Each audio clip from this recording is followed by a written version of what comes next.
Doctors, I'm going to address this question to both of you. There have to be some safety issues with the mangosteen. The first thing I'd like to say, Abby, is that one of the benefits of traditional medicine, medicine that has been used by cultures in various parts around the world, is that they use an herb or a fruit for century upon century, and it's passed down from family to family, that from record to record shows which fruits or herbs are helpful, which herbs or fruits are toxic or have harmful effects, and that there is not one documented case in any research that I've been able to uncover that demonstrates there's any type of adverse or toxic property to the mangosteen fruit, the pericarpate seeds.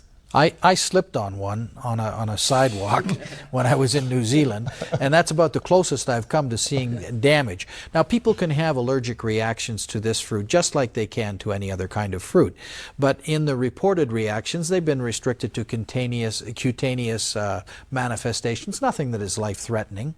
So it's not that people cannot have adverse reactions, but they aren't life-threatening. They don't fall into the same category as drugs do.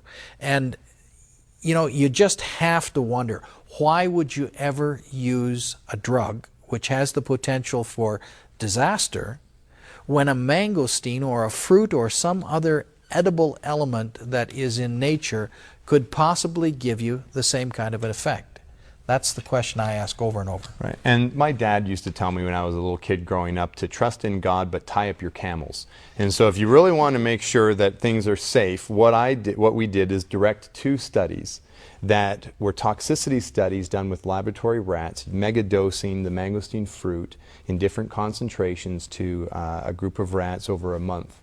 And in macroscopic and microscopic examination of the tissues of the rats, there was nothing that showed any type of pathological manifestation. The only change in behavior that was noted was that the rats were running out and sharing their mangosteen with friends. Which brings me to the next question. I think everybody's thinking of stockpiling the mangosteen right now. Is there a limit to how much we should be taking? Well, you know, with the rat studies, there were no toxic limits. When you do studies like this, you try and establish some dose at which the animal or the person that you're using with is going to have adverse effects. We didn't ever find that toxic level. So there is no toxic level. However, in minimum dosages, when someone is looking for a therapeutic effect, something's gone wrong with them, and they're trying to get that in some way reversed through the assistance of the mangosteen, I recommend that because it has a half-life of 4 to 6 hours in the human body. In other words, it remains in the circulation for about 4 to 6 hours before half of it is gone, that it should be dosed 3 times a day. Now, that's uncomfortable to have to take something 3 times a day, but that's the fact. And you would start with at least 1 ounce per dose, 30 ml for those who may be in a different system than we have here. And you could go up from that. There is no upper limit. More may be better. It in fact appears to be that way in very serious conditions such as cancer and major ailments. People take much more than 1 ounce 3 times a day.